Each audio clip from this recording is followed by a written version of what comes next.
Hello, আসসালামু আলাইকুম। কেমন আছেন সবাই? গ্রামীণ জনপদের পেজ থেকে সবাইকে শুভেচ্ছা। আজ আমরা চলে এসেছি যশোর জেলার মনিরামপুর উপজেলার ঝাপা গ্রামে। আমাদের যশোর জেলার বিখ্যাত খেজুর রসের সন্ধানে আজ আপনাদের দেখাবো খেজুর রস সংগ্রহের প্রক্রিয়াকরণ। গাছেরা প্রথমত এই মাটির ভালগুলো পরিষ্কার করে এভাবে আগুনে পুড়িয়ে দুর্গন্ধ মুক্ত করে, অথবা এখানে এর ভিতরে কোনো ময়লা থাকলে সেটা পরিষ্কার করে এভাবে আগুনে পুড়িয়ে নেওয়া হয়। তারপর গাছেরা এগুলো মাঠে নিয়ে তারপরে এগুলো গাছে দেয়। এই মাটির পাত্রগুলোকে অনেক অঞ্চলে ভাঁড় বলে, অনেক অঞ্চলে ঠেলা বলে।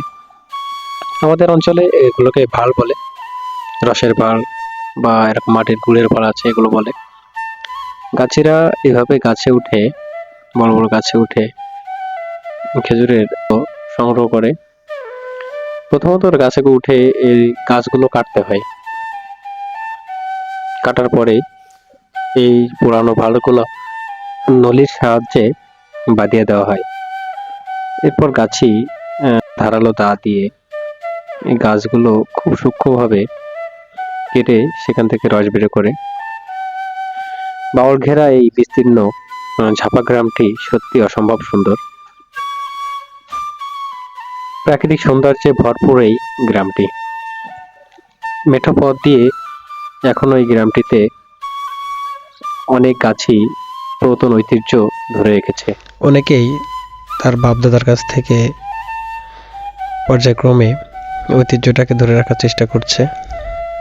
বর্তমান সময়ে খেজুরের গাছ এবং গাছি দুটোই প্রায় বিলুপ্তের পথে।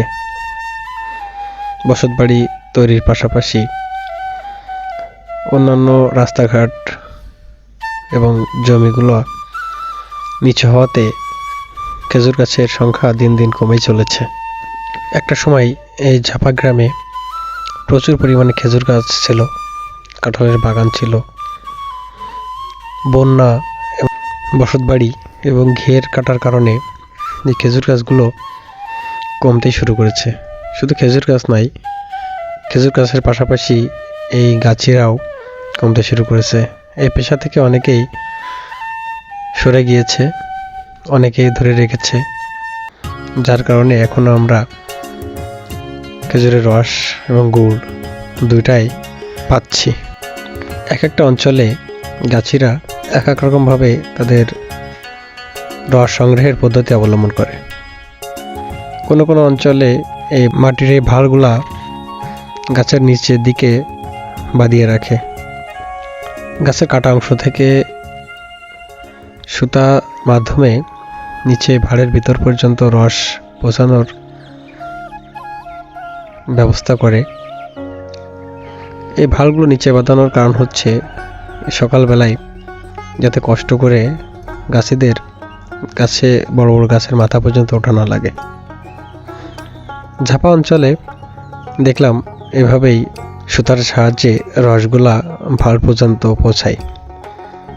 এই পদ্ধতির একদিক থেকে ভালো, সকালবেলায় বড় বড় গাছে শীতের মধ্যে ওঠা লাগে না। নিচে থেকেই সকালবেলায় রসগুলো সংরক্ষণ করে সহজেই বাসায় নিয়ে যাওয়া যায়।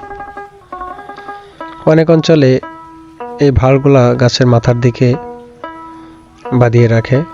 সকালবেলায় বড় বড় গাছে উঠে অনেকগুলো গাছ থেকে এই রস সংগ্রহ করার পরে একটি করে ভাঁড় ভর্তি করা। প্রতিটি খেজুর গাছ কাটার পরে দুইবার রস পাওয়া যায়। কাটার প্রথম দিন যে রসটা পাওয়া যায় সেটাকে পরিষ্কার রস অথবা নিজেল রস বলে। দ্বিতীয় দিন যে রসটা পাওয়া যায় সেটাকে ঘোলা রস বলে। সেটা খাওয়ার অনুপযোগী। এই ঘোলা রস দিয়ে জ্বালিয়ে ঝোল গুড় তৈরি করা হয়।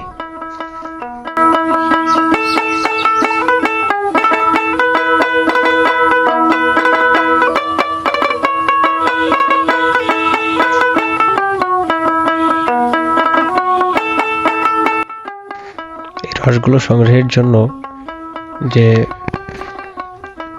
জিনিসটা ব্যবহার করা হয় সেটাকে বাঁক বলে। এটি বাঁশ দিয়ে তৈরি। এই বাঁকে করে দুই পাশে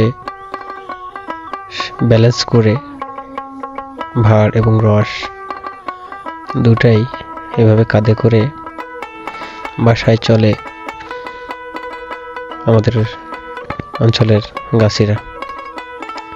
বাসায় অপেক্ষা করে এই রসগুলো জাল দেওয়ার জন্য, রস থেকে গুড় বানানোর প্রসেস করার জন্য বাড়ির মহিলারা তারা এই রসগুলো জাল দেওয়ার পাত্র এবং জাল দেওয়ার ফল ও জ্বালানিগুলা রেডি করে রাখে।